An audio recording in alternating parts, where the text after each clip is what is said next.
감사합니다. 1번 찬양 안 할게요. 2번부터 할게요. 주제 자체는 굉장히 무거운 주제예요. 오늘 여러분 오늘 아침에 주보를 보셔서 이 박대현 목사가 뭘 할 수 없다고 이렇게 적어놓은 걸까 한번 생각해 보셨는지 모르겠어요. 그러나 오늘 주님이 여러분 마음에요 강력하게 임하면 이 무거운 주제가 저는 깃털보다 가볍게 여러분 마음에 임할 줄 믿어요. 그래서 제가 이 원고를 쓸 때 코로나로 3주 정도 최악의 시나리오를 예상했어요. 아이들이 걸렸는데 만약에 중간에 내가 더 걸리면 이 격리 기간이 기니까 이 상황까지는 가면 안 되겠다 했는데 제가 걸려버린 거예요. 그래서 3주 가까이 제가 어떻게 보면 이게 칩거잖아요. 칩거하다 보니까 교도소에서 뭐 구속돼서 아무것도 하지 못하고 무의미하게 어떻게 보면은 뭐 의미를 두고 싶지만 그렇게 살 수 없는 것을 본의 아니게 제가 좀 경험하게 됐어요. 여러분도 저 이제 거의 10년 가까이 보니까 저란 사람을 너무나 잘 아시잖아요. 워낙 제가 대외적으로 활동이 많은 사람이에요. 운동도 좋아하고 어디가 뭐 아프고 이런 거보다 제가 이렇게 갇혀서 아무것도 할 수 없다는 게 그게 정신적으로 굉장히 힘들더라고요. 엄청난 스트레스. 요즘에는 이것을 뭐 전문 용어로 코로나 블루라고 표현하더라고요. 제가 이렇게 해서 저만 생각해서 끝나면 참 쉬워요. 근데 이게 제가 그럴 직분도 아니고 그럴 신분도 아닌 걸 제가 3주 동안 뼈저리게 깨달았어요. 제가 이 땅에서 여러분 흔히 말하는 교회에서 말하는 주의 종으로 살아가요. 심지어 지금도 감당이 안 되는 목사로 살아갑니다. 이렇다 보니까 우리 참 아름다운 교회 많은 성도님들이 저와 같은 이 환경과 고통에 함께 한다는 걸 제 머릿속으로 생각만 해도 내면적으로 너무 힘든 시간이었어요. 저는 항상 모든 일에 자신감이 넘쳐 살아왔습니다. 항상 난 할 수 있다라는 생각으로 살아왔어요. 코비드가 제 몸에 있기 전까지요. 그러나 이번 3주 격리 기간 동안에 나는 할 수 없다라는 진리를 제가 깨닫게 됐어요. 당연히 여기 앞에 계시는 우리 담임 목사님도 제가 존경하지만 제가 개인적으로 본받고 싶고 제 목회의 모토가 되고 신학의 모토가 된 한 분의 목사님이 계세요. 앞으로 목회를 설교를 이분처럼 했으면 좋겠다 하고 제 마음에 항상 품고 있던 목사님이 계세요.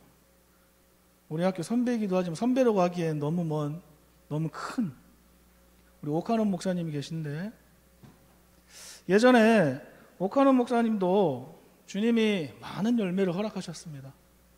사랑의 교회가 한 10만 성도까지 넘어가니까 누가 누군지도 모르는 거예요. 지금 사랑의 교회 엄청 멋있죠? 성도가 누구누군지 모르는 거예요. 목사님이. 그런 상황까지 갔습니다.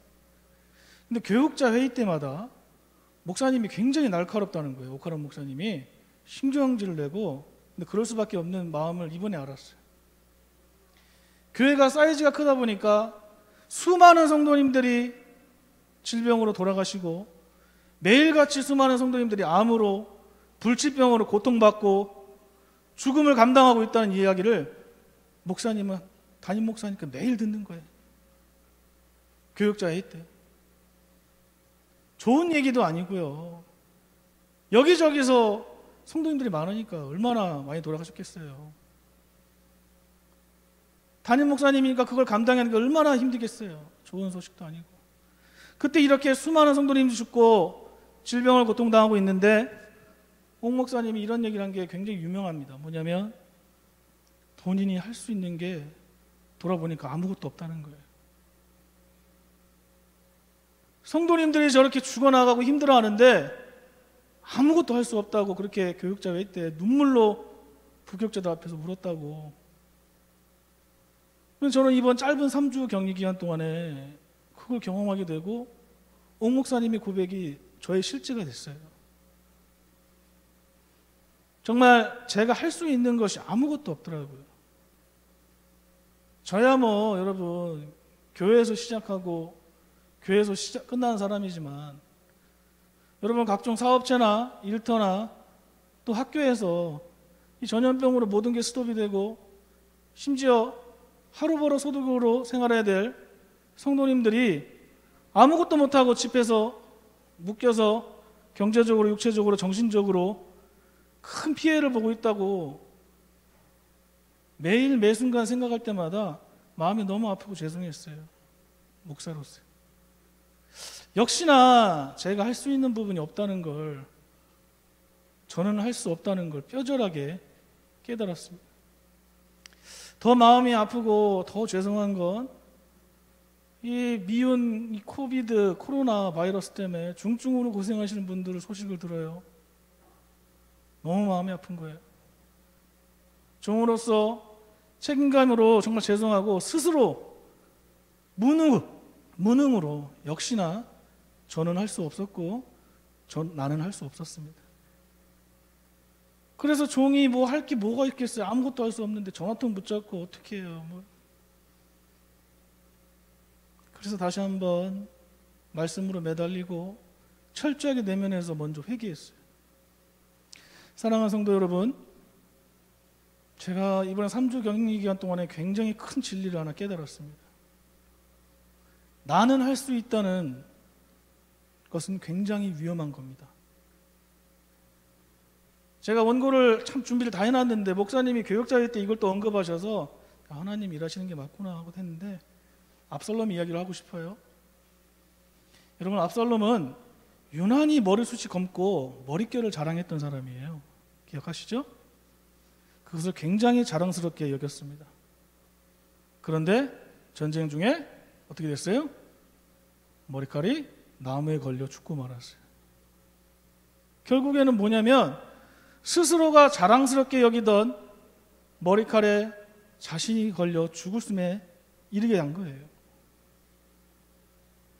여러분의 사업과 이 직장의 일, 개인의 마인드, 성격, 본인이 갖고 있는 사회적 위치, 교회 사역, 이 장점을 통해 주님의 영광 돌리는 거, 주님의 뜻을 이루는 거 굉장히 좋은 일이라고 생각해요. 맞아요. 그러나 여러분, 우리가 조심해야 될 것은 그 장점을 자랑하면 여러분한테 해가 될 수가 있습니다. 스스로에게 어떤 것을 대견하게 생각하고 그걸 당연하게 여긴다면 오히려 그 장점이 여러분들에게 불행을, 엄청난 고통을 가져올 수도 있다는 것을 저는 이번 3주 격리 기간 동안에 깨달았어요. 그럼 오늘날 많은 교회와 사회를 들여다보면 사람들이 자꾸만 실족하는 이유가 무엇일까? 요나서 말씀을 통해서 나는 할 수 없다는 주제를 통해서 하나님이 진리를 깨닫게 하는데 장점 때문에 무너지더라고요. 자기의 단점과 연약함은 이웃과 성도들에게 고백을 하면서 어떻게든 기도를 구하고 그러는데 자기가 완벽하다고 이 부분에 내가 전문가다 그럴 때 실족하더라고요. 여러분, 세상은 나는 할 수 있다라고 가르쳐요. 자신감을 가져라, 이런 마인드를 강조합니다. 이런 것들을 교회에서도 아이들에게 심어줘요. 어렸을 때부터. 그러나 죄송합니다. 저는 목사로서 이런 말밖에 못해요. 너무나 명확한 것은 성경의 가르침은 나는 할 수 없다였어요. 왜냐하면 그제서야 주님께서 우리의 부족함과 연약함을 아시기 때문에 그제서야 주님이 우리의 힘과 능력이 되세요. 우리의 연약함을 고백할 때 내가 잘났어요가 아니라 저 못하겠습니다. 그럴 때 주님이 우리를 붙잡아 주신다고. 3주 기간 동안 너무나 깨닫게 되는 거예요. 여러분들 새롭게 하소서나 요번에 유튜브 틀면은 간증하시는 분들 잘 보세요. 올바른 믿음을 가진 크리스천 리더들은 그들의 장점을 절대 자랑하지 않습니다. 심지어요, 냉정하게 보면 장점을 자랑하고도 남을 분들이에요. 충분히 세상 안 믿는 사람들도, 이단들도 그 사람들 보기에는 충분한 업적을 이뤘어요. 인정받을 만해. 그런데 그들은 여전히 주님을 높이고 주님께 연약함을 고백하고 있어요. 운동선수들 있죠, 여러분? 그렇게 본인이 평생 운동에 올림픽 목숨을 걸고 다녔는데 그 분야의 전문가지만 주님께 매달리는 크리스천 리더들은 운동선수라도 연약하다고 고백해요.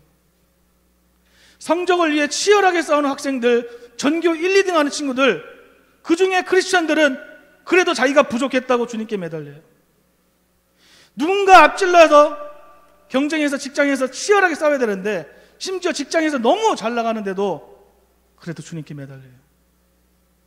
어떤 사업체를 줘서 수천 명의 사원을 거느리고 누가 봐도 인정할 업적을 이뤘음에도 불구하고 그 사업체의 리더는, 크리스천 리더는 주님께 매달리고 연약함을 고백합니다. 가정에서도 똑같고요, 교회에서도 똑같아요. 이렇게 부족함이 없고 넘치는 모든 크리스천들은 세상도 인정하는 능력자지만 항상 주님을 높이고 주님을 의지합니다. 왜 그럴까요? 그들에게 뭐가 부족해서 그럴까요? 그죠? 누구도 의지할 것 없이 넘치는 크리스천들이 왜 주님을 의지할까요? 바로 빌립보서 4장 13절 말씀 때문에 그래요. 내게 능력 주시는 주님 안에서 모든 것을 할 수 있기 때문에 그래요. 우리가 스스로 자아도취해서 마인드 컨트롤할 수 있다고 그런 거 아닌 걸 올바른 크리스천 리더들은 말씀을 통해 깨닫고 경험하고 있는 거예요. 지금 삶 속에서. 그러나 여전히 세상의 가르침은 그것도 교회를 따라서 나는 할 수 있다를 계속 부르짖는다면 여러분, 주님이 쓸 자리가 없어요. 평생 나는 할 수 있다고 고백하면 주님의 도우심과 그분과 함께하는 주님의 능력을 경험할 수 없게 됩니다. 도리어 앞서 말했던 것처럼 스스로 할 수 있다는 그 자신감으로 인해 뼈아픈 실패를 경험하고 실족할 가능성이 굉장히 높습니다. 그래서 여러분, 고린도전서 10장 12절 말씀처럼 굉장히 유명한 말씀이죠. 선줄로 생각하는 자 넘어질까 조심하라. 이것은 우리가 사적 내우는 교재도 아니고요, 철학도 아닙니다. 인문학도 아니고 진리예요, 여러분. 그래서 저는 아무것도 할 수 없는 이 상황에서 격리 기간 동안에 오늘날 코비드 바이러스가 참 아름다운 교회 통해서 교회 전체에게 주님이 주시는 주님의 마음이 무엇일까? 그리고 주님의 마음을 품고 고민했어요. 2년 동안 난 잘 버텨왔는데 지금 우리 교회에게 주님이 어떤 마음을 원하시는 걸까? 결국에는요, 격리 첫날에 하나님이 요나서를 말씀을 통으로 주셨어요. 그래서 주님의 마음을 주셨고 그 마음으로 가정에서도 함께 예배했어요. 뭐냐면, 죄송해요, 근데 여러분이 끝까지 들으셔야 오해가 없어요. 주님이 참 아름다운 교회를 통해서 듣고 싶은 주님의 마음은 여러분 회개입니다. 앞서 제가 아무것도 할 수 없음을 고백했어요. 저의 무능함을 고백하면서 제일 먼저 제가 뭐라 했죠? 회개했다고 했어요. 아무것도 할 수 없으니까 회개밖에 안 되더라고요. 여러분, 제 설교를 그나마 좀 들어보신 분 알겠지만 회개는 제가 틈틈이 누누이 말씀드리지만 절대 기분 나쁜 소리가 아니에요. 하나님의 사랑이라고 했습니다. 그동안 우리는 회개를 너무 무겁게, 무섭게 배우고 인식해서 그래요. 회개는 절대 그런 것이 아닙니다. 선택을 강요받아서 그렇지 절대 그렇지 않습니다. 제가 이 말을 할까 말까 하다가, 여러분 결혼하신 분들, 우리 어르신들 많이 계시는데, 제가 수년 전에 다니엘과 사무엘을 도가 지나치게 말을 안 들어서 심하게 훈육을 한 적이 있어요. 회개에 대한 마음을 생각하면서 하나님 주신 마음이에요. 다니엘과 사무엘을 제가 정말 어디 붙잡히는 대로 막 때린 것 같아요. 경고를 몇 번 했는데도 너무 개념 없이 떠들더라고요. 화도 났고 부모가 말하는데 말도 안 듣고 어른들도 있었는데 제어가 안 되는 거예요. 그래서 집에서도 훈육 막 하는데 이제 마무리 짓고 이제 뭘 잘못했지? 이렇게 했지 뭐 이렇게 했는데 넘어가서 다니엘 사무엘이 무릎 꿇고 두 손을 싹싹 피는 거예요. 저한테.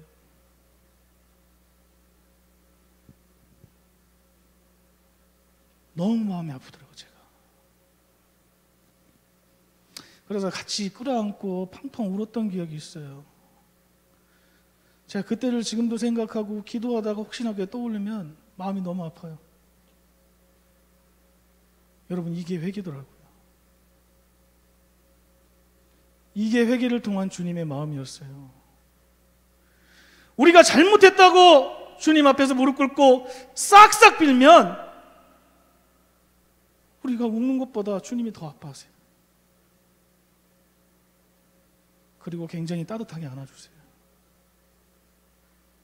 이렇게 회개는요, 주님이 우리 미운 짓 했다고 혼내려고 병 주려고 하는 게 아니라 우리의 마음을 주님의 마음으로 돌이켜서 주님이 안고 사랑하기 위해서 그런 거예요. 우리 이 찬양으로 한번 우리 연약함 한번 고백했으면 좋겠어요. 주는 완전합니다. 한번 찬양해 볼까요? 여러분 가사 생각하면서 찬양해 보겠습니다.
연약함을 주님께 고백했습니다. 이 고백이 주님의 뜻으로 완전하게 이루어질 줄 믿습니다. 본문 한번 볼게요. 1절을 한번 주목해 보세요. 1절을 보시면 여호와의 말씀이 두 번째로 요나에게 임하니라. 여러분, 요나서는 짧은 장으로 속해져 아마 수십 번 읽어보셨을 거예요. 신앙생활을 다들 10년 넘게 하셔서 아마 이 내용은 뭐 거의 알고 있으리라 생각해요. 두 번째 요나에게 임하신 하나님의 말씀이에요. 이 말씀은 어떻게 보면 한 번 말씀한 게 아니라 두 번 얘기한 거예요. 하나님도 화가 단단히 나신 거예요. 한 번 말해서 안 들었다는 의미도 있고 강력한 경고의 메시지도 있습니다. 자, 이번이 마지막 기회다, 이런 의미도 있는 거예요. 그래서 하나님께서 강조하시면서 다시 뭐라고 말씀하셨죠? 큰 성읍 니느웨로 가라고 하나님이 말씀을 해요. 그 말씀을 바로 요약하자면, 간단하게 요약하자면 니느웨 성읍에 가서 회개하라고 얘기해라. 자, 그렇다면 여러분, 성경만 보고서는 잘 이해가 안 가는데 제가 또 사진도 준비했어요. 자, 니느웨 성읍이 무슨 일을 했길래 하나님이 저기 가서 회개하라고 말씀을 전하나. 우리의 현 상황과 그 상황을 배경을 한번 주목하기 시작했어요. 저는요. 사진 한번 볼까요? 니느웨 사진 한번 보여주세요. 그래요? 좀 됐나? 예. 그래서 사진을 보면 이해가 확 갈 겁니다. 니느웨가 어떤 지역인지, 어떻게 생긴지. 예, 천천히 하세요. 예. 자, 보이시죠? 예. 제 주석집에서 갖고 왔어요. 제가 보고 있는 책에서. 니느웨 성의 모습입니다. 멋있죠? 잘 안 보이지만 멋있어요. 풍족하고 굉장히 여유로워 보여요. 요즘 주변에 새로 짓는 아파트나 뭐 고급 빌라들 보면 주변에 이렇게 조경들 잘 해놨잖아요. 그런 것처럼 아주 근사해 보입니다. 윤택해 보이고 어찌 보면 교회에서 말하는 크고 복받는 모습 같아요. 겉으로는요. 자, 여기까지는 잘 기억하고 한번 따라오세요. 니느웨 성읍 요나. 자, 니느웨를 또 설명하려면 하나 더 설명할 게 있어요. 아시리아 수도가 니느웨입니다. 잘 생각하세요. 자, 한 가지 더 알아야 될 것은요. 기원전, 어렵지만 잘 생각하세요. 782년, 753년에 요나가 활동했던 시기거든요. 그러니까 요나가 활동했던 시기 더 100년 전, 850년에 아시리아가 전쟁을 통해서 영토 확장을 했던 시기예요. 여러분, 전쟁만 생각하면 전쟁에서 뭐 땅을 이렇게 해갖고 했구나. 전쟁에는 여러분 피 흘림이 있습니다. 전쟁에는 생명의 죽음이 있어요. 자, 이 당시 니느웨 사람, 아시리아 사람들이 전쟁을 통해서 사람을 죽이는 게 지나가는 개미 밟는 것보다 더 쉬운 나라였어요. 사륙하고 죽었던, 심지어 고대 문헌에는 5살짜리 아들도 자녀들도 지나가다가 상대방 진영에 사람을 칼로 찌겨 죽였다는 그런 기록도 있어요. 이걸 뼈저하게 알고 있던 게 요나였어요. 그래서 한 번에 하나님 말씀에 야 니느웨로 가라. 순종 안 했네. 요나는 순종 안 하는 사람이구나. 에이 야 같다 이게 아니라 요나는 니느웨라는 아시리아 나라가 엄청난 잔인한 나라인 줄 알고 있는 거예요. 그래서 불순종했던 거예요. 이런 요나의 마음도 기억하고 따라오세요. 자, 2개 사진 보여드릴게요. 다음 사진이요. 저 뭐 이렇게 잡고 있죠? 동그란 거. 저기 아이스크림이었으면 좋겠는데 뭐냐면 아까 말씀드렸죠. 니느웨 사람들은 이 전쟁하는 걸 굉장히 즐겨했어요. 사륙하고 그런 걸 자기의 자랑으로 내세웠습니다. 아이들부터 전쟁에서 희생된 사람의 머리를 가지고 노는 게 축구공처럼 발로 뻥뻥 차고 하는 게 이들의 문화였어요. 아시리아 사람들. 방금 앞서 설명했던 큰 성은 니느웨가요. 다음 사진 한번 보세요. 자, 잘 보이나 모르겠어요. 어떤 막대기 위에 남자가 서 있죠? 정말 학문입니다. 학문에다가 나무 막대기를 꽂아놓고 사람을 죽였고요.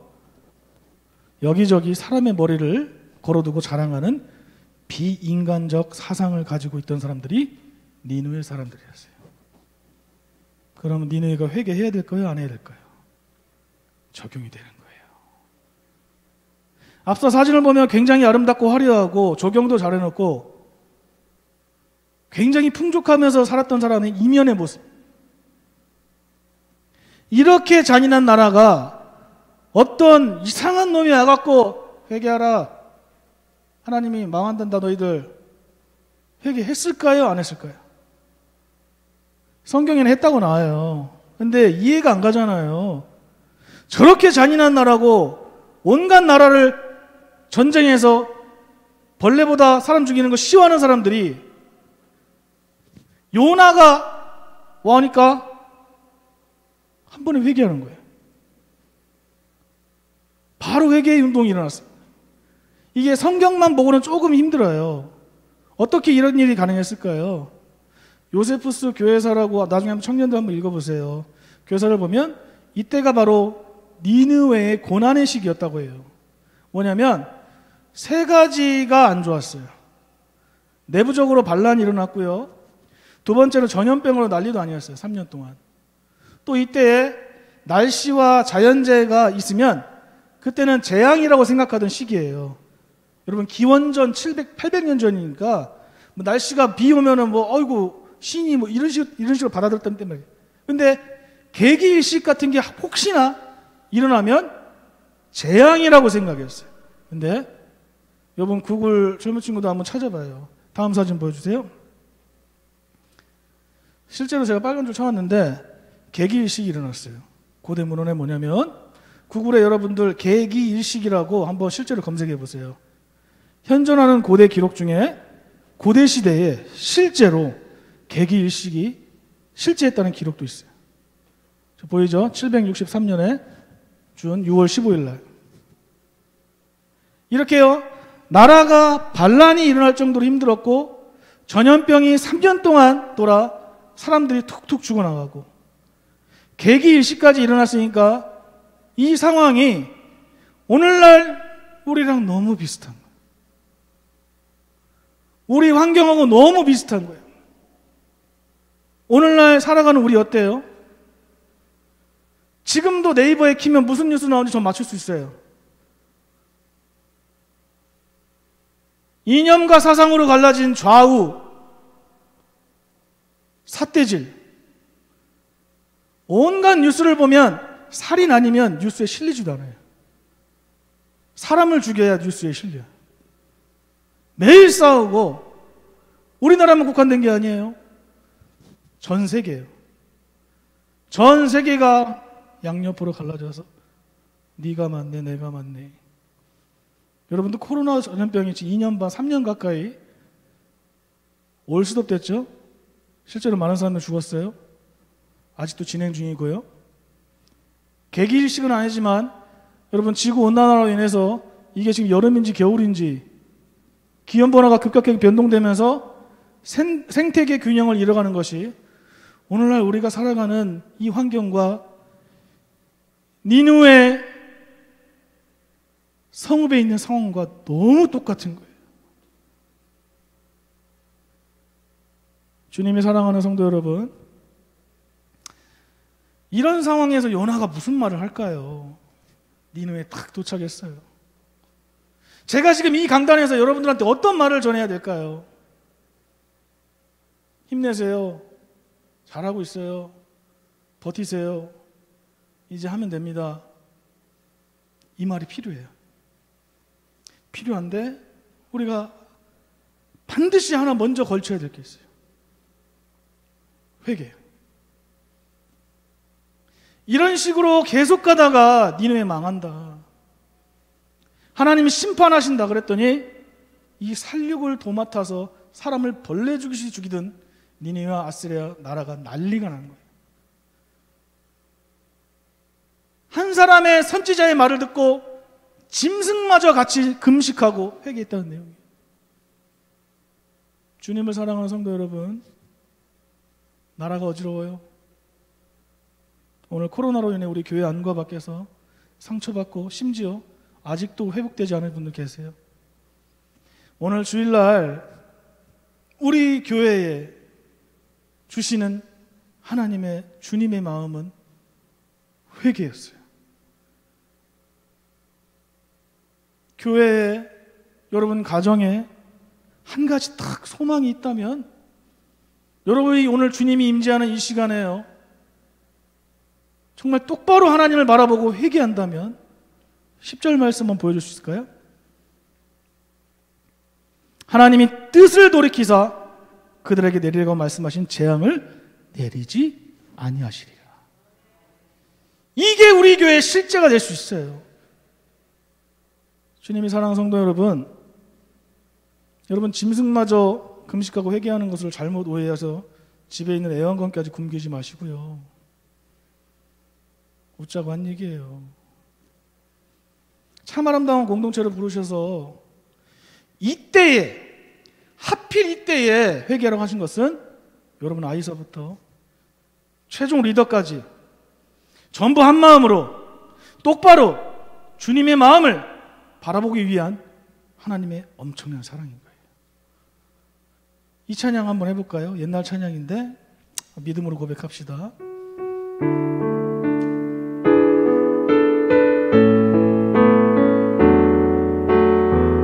똑바로 보고 싶어요 주님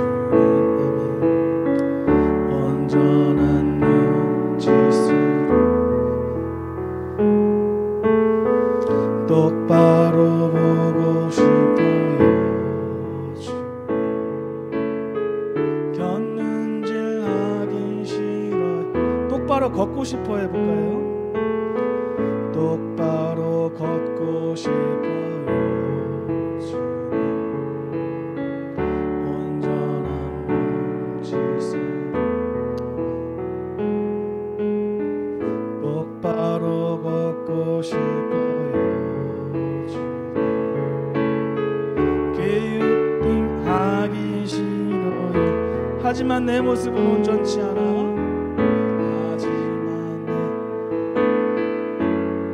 세상이 보는 눈은 마치 날 죄인처럼 멀리하며 외면을 합니다. 우리 힘있게 고백합시다.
이 찬양의 고백이요, 주님이 강력하게 임재하는 이 시간 응답되어야 될 줄 믿습니다.